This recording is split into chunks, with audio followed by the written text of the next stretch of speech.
आजको यो संक्षिप्त तथा एउटा गहन कार्यक्रमका प्रमुख अतिथिज्यू अनि मञ्चमा आसीन पूर्व प्रधान पञ्चायत तथा यस क्षेत्रका वरिष्ठ व्यक्तित्व उपस्थित सबै वरिष्ठ व्यक्तित्वज्यूहरूमा मेरो अभिवादन छ। आज साँच्चै नै किन एमसीसी प्रोजेक्टको विरोध भइरहेछ, आम नागरिक मुख दर्शक किन भइरहेछन् र यसको समर्थनमा सायद कार्यक्रमहरू भएका छैनन् होला, यता कता कोठे भयो होला, तर खुल्ला रूपमा नागरिकहरू यो प्रोजेक्टको विरुद्धमा किन छन्? नेपाललाई आउने त्यत्रो झन्डै 55 अर्ब रुपियाँ आउँदैछ। हामी प्रत्येक व्यक्तिले सोच्ने हो भने 55 अर्ब रुपियाँ भनेको त ठुलो रकम। हामी 55 रुपियाँ खल्तीमा राखेर हिँड्नुपर्ने नागरिकहरूले 55 अर्ब रुपियाँ देशलाई आउँदैछ भन्दा त खुसी हुनुपर्ने। तर किन हामी विरोध गरिरहेछौँ यति ठुलो रकमलाई भन्दा? यो एकैचोटि आउने पनि होइन, 5 वर्ष लगाएर खटाएर आउने। 11 पंचे 55 हुन्छ।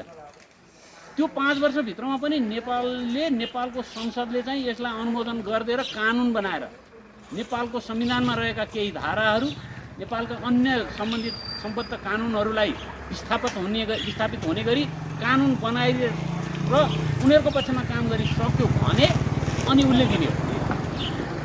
त्यो एमसीसी प्रोजेक्ट आएर 5 स्टार होटलमा मजाले बसिया छ, याकानि यति होटलको चाहिँ उहाँ लाउन्ज लिएर त्यो जम्मै उसले हामीले संसदबाट पास गरेको ल हजुर भनेर नदिएसम्म, जसरी नेपालको राजा राजेन्द्रले चाहिँ पन्जा पत्र नदिँदासम्म चाहिँ बुटोल शिवराजबाट हटेनन् ब्रिटिस सेनाहरू, अङ्ग्रेज सेनाहरू, त्यस्तै किसिमले उसको अफिस आएर खडा गरेर बसिसक्यो। त्यो जम्मै खर्च हामीले बेहोर्नुपर्छ है। हामी सबैको खल्तीबाट हामीले यहाँ ओडामा आएर प्रत्येक वर्ष तिर्छौँ नि, यही पैसा तिर्दै नेपाल सरकारको मूल ढुकुटीमा जान्छ। त्यसैबाट चाहिँ उनीहरूको खर्च चलिरहेछ भनेपछि प्रत्येक हामी नागरिकबाट उठाएको पैसाले हामीले खाइ नखाइ गरेर झुपडीमा चिया बेचेर बस्ने मान्छे, घाँस बेचेर बस्ने मान्छे, दुध बेचेर बस्ने मान्छेदेखि तमाम नागरिकहरूले तिरेको पैसा उनीहरूलाई सुखसयल गरेर अफिस खडा गरेर बस्न तिरिरहेछ। त्यही पैसाले, हाम्रै पैसाले नुवाकोटमा जग्गा खरिद गरिसक्यो। 2टा क्षेत्र देखाएको छ उसले, एउटा प्रसारण लाइन, अर्को सडक लाइन। यो 2टा सञ्जालबाट नेपाललाई विकास गर्छु भनेर दहिनकाली लाने बोकालाई घाँस देखाएर लगाए जस्तो, खाना चाहिँ नदिने, घाँस देखाएर लिएर जाने। त्यो किसिमको परिपाटी भइसकेपछि हामी केही बुझेका बुजुर्गहरूले यो सन् 2017मै चाहिँ अमेरिकाको वासिङटनमा सम्झौता भएको थियो। उनीहरूको तर्फबाट एमसीसी प्रोजेक्टका निमित्त कार्यकारी निर्देशक नासले सही गरेछ। नेपालको चाहिँ तत्कालीन अर्थमन्त्रीले गएर सही गरेर आएको छ। त्यो सही गर्दाखेरिको त्यो घटनाको बेलामा त्यहाँ उद्घोषकले बोलेका र हाम्रा दुवै तर्फबाट बोलेका कुराहरूको एउटा भिडियो क्लिप मैले फेसबुकमा हालिदिएको छु। मसँग सम्बद्ध फेसबुकमा आउनुहुने जस्तो राजुसँग होला, ध्रुवजीसँग होला, अशोकसँग होला, अथवा हामी कतिजना जोडिएका छौँ, हेर्नु होला। प्रष्ट रूपमा उसले के भनेको छ भने यो मिलेनियम च्यालेन्ज। मिलेनियम भनेको के हो? 2टा अर्थ लाग्छ। सोझो अर्थमा हेर्दाखेरि धनाट्य भन्ने बुझिन्छ, लखपति भन्ने बुझिन्छ। लखपतिहरूलाई च्यालेन्ज गर्ने रे। त्यो भनेको को त भन्दाखेरि उदाउँदो अर्थतन्त्र भएका विशाल मुलुकको कुरो आयो। त्यो हो चीन, जो हाम्रो सिमाना जोडिएर बसेको छ। उसले आफूले BRI प्रोजेक्ट अन्तर्गत बेल्ट एन्ड रोड इनिसिएटिभ भनेर एउटा प्रोजेक्ट ल्याएको छ। उसको पनि फोकस दक्षिण एसिया, पूर्वी एसिया र अफ्रिकाका अर्थतन्त्र कमजोर भएका मुलुकहरूलाई यो विकासको नाउँमा चाहिँ उसले पनि आफ्नो क्षेत्र विस्तार गरिरहेछ। उसको आर्थिक क्षेत्र विस्तार हो, यो लगानी नै हो। चिनीहरू असाध्यै लगानीमा फेरि बहुत माहिर छन्। उनीहरूको लगानी कहीँ पनि निस्वार्थ छैन, अथवा उसले कसैले पनि त्यसै दिँदैन। उनीहरू बहुतै मनी माइन्डेड हुन्। तर पनि उसले राष्ट्रियतालाई र राष्ट्रिय अखण्डतालाई सम्मान गरेको छ। उसले नेपालको पञ्चशीलको कुनै पनि धारालाई असर गर्ने काम गरेन र संसदबाट पारित गरेर कानुन बनाऊ भनेन आजसम्म। कुनै पनि देशलाई हामी सबै थाहा छौँ, हामी सबैले बुझेका छौँ, कुनै पनि देशले कसैले आर्थिक सहायता दिन खोज्यो अथवा ऋण सहयोग दिन खोज्यो भने त्यो देशका दुई देशको बिचमा कूटनीतिक संवाद हुन्छ, लेटर एक्सचेन्ज हुन्छ, सबै भइसकेर लास्ट ड्राफ्टको साइन देशको सम्बन्धित मन्त्रालय अथवा अर्थ मन्त्रालयमा त्यो देशको राजदूतले सही गर्छ र सम्बन्धित देशकोले चाहिँ सचिवले अर्थात् समकक्षीले सही गर्छ। हुन त राजदूत भनेको सहसचिव स्तरको हुन्छ, सचिव स्तरको हुँदैन। यहाँका प्रधानमन्त्री गएर राजदूत हुन गए पनि उसको त्यो ठाउँको पद चाहिँ सहसचिव स्तरको हो, परराष्ट्रको सहसचिव भइरहेको छ। यसरी दुई देशको बिचमा यसरी एउटा मन्त्रालयमा दुईटा पदाधिकारीको बिचमा सम्झौता गरेपछि लागू हुन्छ। यसलाई चाहिँ किन त्यसले मात्रै पुगेन, एउटा मन्त्री गएर दौडेर गएर उहाँ गएर ढोगेर सही गरेर आएर त्यहाँडै नपुगेर संसदबाट पारित गर भने अर्थ के भने यो संसदबाट पारित गरेपछि तेरो संविधानमा के छ नि हामीलाई थाहा छैन, तेरो अन्य कानुनमा नि के छ थाहा छैन, यो हामीले भने बमोजिम चाहिँ हुनुपर्छ। अर्थात् तिमीहरूको त्यो कामदार तिमीहरूले आफै नियुक्त गर्न सक्दैनौ, मेरो यो प्रोजेक्टले नियुक्त गर्छ। त्यो नियुक्त भएका कामदारहरूले हामीप्रति जिम्मेवार भएर काम गर्छन्। तिनीहरूको बिचमा विवाद भयो भने तिम्रो पुलिसले तिम्रो सेनाले हेर्ने होइन, हाम्रो सेना हाम्रो पुलिसले हेर्छ। अर्थात् हाम्रो कानुनले हेर्छ, हाम्रो कानुनले हेर्ने गरी त्यहाँ बुझा थपिन्छ उसको, हाम्रो होइन। त्यो हाम्रो भूमिमा चाहिँ आउँछ, हामीलाई राज गर्न आउँछ। इस्ट इन्डिया कम्पनी जसरी भारतमा प्रवेश गरेको थियो, एउटा व्यापारीको रूपमा आएर पछि राज्य सत्तारी कब्जा गरेर त्यत्रो झन्डै 500 वर्ष शासन गर्यो, त्यही रूपमा नेपालमा प्रवेश गर्न खोज्यो र उसको लक्ष्य यो दक्षिण एसियाको मुटु हो। यसका प्राकृतिक स्रोतहरू, यसको भौगोलिक बनोट र यसको इतिहास र संस्कृति विश्वमै नमुना छ। हामीले हाम्रो देशको गर्वको मात्रै त्यसै भनेका होइन, आफ्नो देश सबैलाई प्यारो हुन्छ। त्यसमाथि पनि ती सबैले भन्नु हाम्रो देशको त्यो महत्त्वपूर्ण छ भन्दा विशाल दुईटा देशको बिचमा विशाल पर्वतमालाहरू नजिकमा र प्राकृतिक स्रोतहरूको प्रचुर भएको तर खोल्न नसकिन्छ। विश्वमा सिधिँदैछन् प्राकृतिक स्रोतहरू। हाम्रो देशको प्राकृतिक स्रोतमाथि त्यसपछि कब्जा गर्ने यो हो। अर्को मुस्ताङमा हाम्रो युरेनियम निस्किन्छ। विश्वका यस्ता ठुला सौदी अरेबिया जस्ता विशाल देशहरू छन् जहाँ खोलानालै छैन, जहाँ बिजुली निकाल्नलाई युरेनियमको प्रयोग गर्नुपर्छ। त्यस्तो 1 अंश अथवा सानो एउटा बिन्दु 1 ग्रामले पनि हजारौँ चाहिँ मेगावाट चाहिँ बिजुली निस्किन्छ। त्यस्तो चिज नेपालमा त प्रशस्तै निस्क्यो। अब त्यो कब्जा गर्नु छ मुस्ताङमा। त्यसैले अमेरिकन एउटा सेनाको टोली मुस्ताङमा छ भन्ने सुनिसक्यो, सोमदाङ गरेर बसिसकेको छ। चीनको बोर्डरको नजिक पर्छ, केरुङ नजिक पर्छ। चीनले त्यसैले भित्रभित्र पेर्निरहेछ, सभामुखलाई मुठीमा लिइसक्यो। सभामुख पेस गर्ने पक्षमा छैन भने चिनिया पक्षका छन्। सरकार कसरी गठन भयो, यहाँनिर हामीले राजनीतिको थोरै कुरा गर्नुपर्छ। राष्ट्रियताको अंश कुन चाहिँ पार्टीमा छ भन्दा कुनैमा नि देख्थेन। राष्ट्रिय झन्डा कुनै पार्टीमा छैन। के हाम्रो देशको मार्क्सको टाउको राखेर, एङ्गेल्सको टाउको राखेर, माओ सेतुङको टाउको राखेर, महात्मा गान्धीको टाउको राखेर अथवा पसपसका टाउको राखेर पार्टी खोलेका छन्।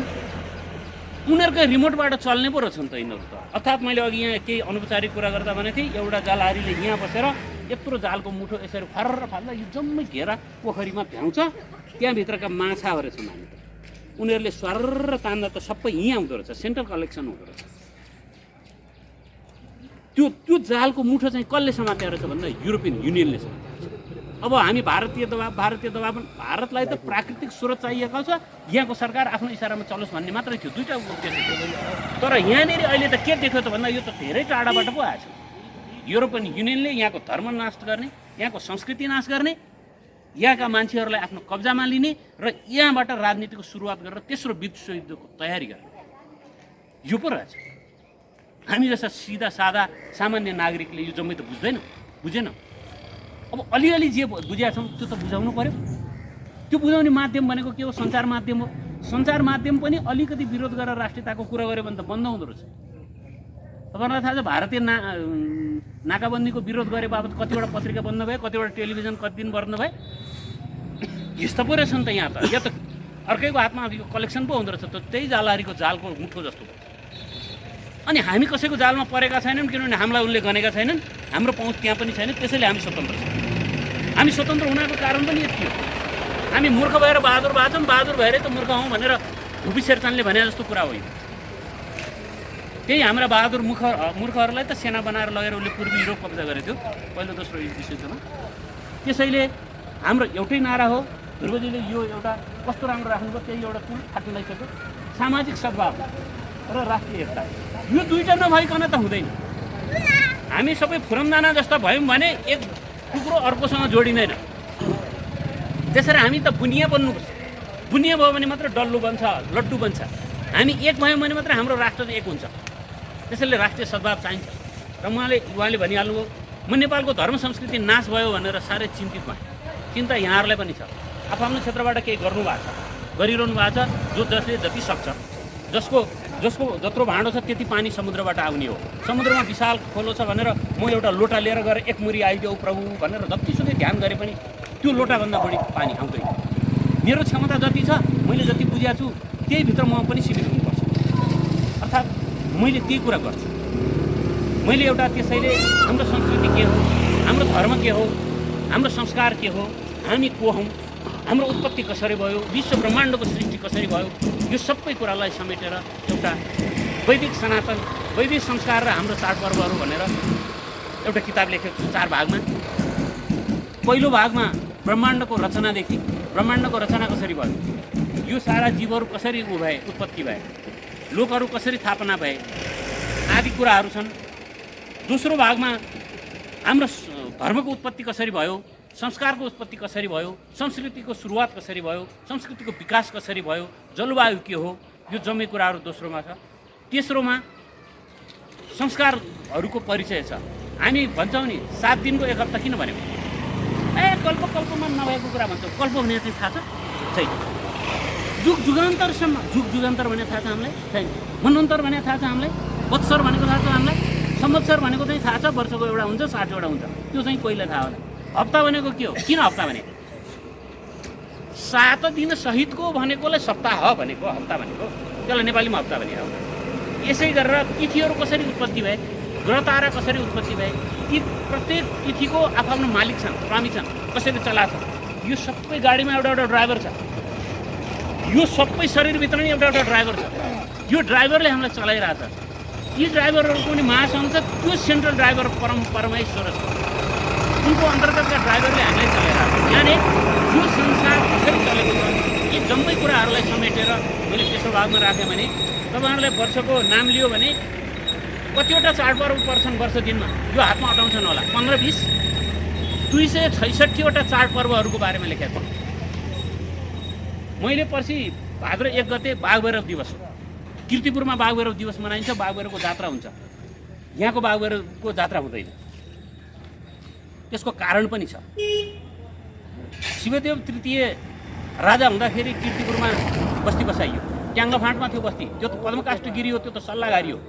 पद्मकाष्ठगिरी भनेको सल्लाहगारीको बन्नु गाँडो, त्यसलाई किन त्यहाँ बस्ती बस्यो, पछि त्यहाँ रोग व्याधि भइसकेपछि त्यहाँबाट 3टा हाँगा किन फैलिए, स्याङ्जा पाल्पातिर एउटा ग्रुप गयो, पोखरामा अर्को ग्रुप गयो, काठमाडौँको हाँडी गाउँको टोल कीर्तिपुरीहरूको, हाँडी गाउँ भाटपाटिनको टोल कीर्तिपुरीको किन त्यहाँ गए, तिनीहरू त्यहाँ जानको कारण के हो, तिनीहरूले बाघभैरव किन मानेनन्, यहाँका मान्छेले किन बाघभैरव माने, यो बाघभैरवको उत्पत्ति कसरी भयो, चम्पावती देवीलाई छोटकरीमा चम्पा देवी भनियो, किन भनियो, चम्पावती देवी र यो बाघभैरवको के सम्बन्ध छ, बाघभैरवलाई बाघलाई किन भैरव भनियो, भैरवका कति रूप छन्, तीमध्ये यो कुन रूप हो, यिनको स्थापना कसरी भयो, हामी यहाँ वरिपरिका सबै चाडबाडमा किन बाघभैरवलाई भाग छुट्याउँछौँ, किन मान्छौँ, किन जान्छौँ।